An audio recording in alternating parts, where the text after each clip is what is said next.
রান্নাঘরটা নতুন মনে হচ্ছে। আজকে মা লক্ষ্মীর উদ্দেশ্যে নতুন রান্নাঘরটা উদ্বোধন করলাম। এখনও পুরোপুরি সাজিয়ে উঠতে পারিনি, তবে ধীরে ধীরে সাজিয়ে তোমাদের সঙ্গে আবার শেয়ার করব। নিজের হাতে কিছু তৈরি করার আনন্দটা আলাদা। আজকে যা কিছু হয়েছে, যা কিছু পেয়েছি, সব ঈশ্বরের আশীর্বাদ আর নিজের চেষ্টার ফল। আমাকে কেউ কখনো এতটুকু স্যাক্রিফাইস করেনি, এটা আমার নিজের কথা তোমাদের একটু বললাম। আজকে ভোগের জন্য আমি এখানে বানাবো নারকেলের নাড়ু। নারকেলটা ভালো করে কুড়ে নিলাম। এখানে আমি একটা নারকেল নিয়েছি। তো এই নারকেলের জন্য আমি এখানে চিনি ব্যবহার করব। এই যে মালইটা দেখছো, এটাকে আমরা মালই বলি।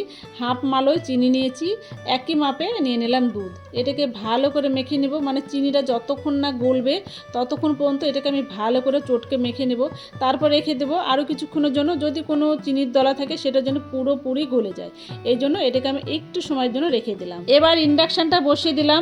একদম লো হিটে আমি রান্নাটা করব। সম্পূর্ণ রান্নাটাই লো হিটে করতে হবে। দেখো আমি এখানে 80 ডিগ্রি সেলসিয়াসে করেছি। তোমরা যদি গ্যাসে করো সেই ক্ষেত্রে কিন্তু একদম লো হিটে রান্নাটা করবে। আস্তে আস্তে রান্না করতে হবে, যতক্ষণ না দুধ আর জলটা শুকিয়ে নারকেলটা একদম হালকা হয়ে আসবে ততক্ষণ রান্না করতে হবে। যখন দেখবে কড়াইটা ছেড়ে দিচ্ছে আর নারকেল থেকে তেল বেরিয়ে গেছে, তখন বুঝে যাবে যে তোমার নারকেলের নাড়ুর পাকটা হয়ে গেছে।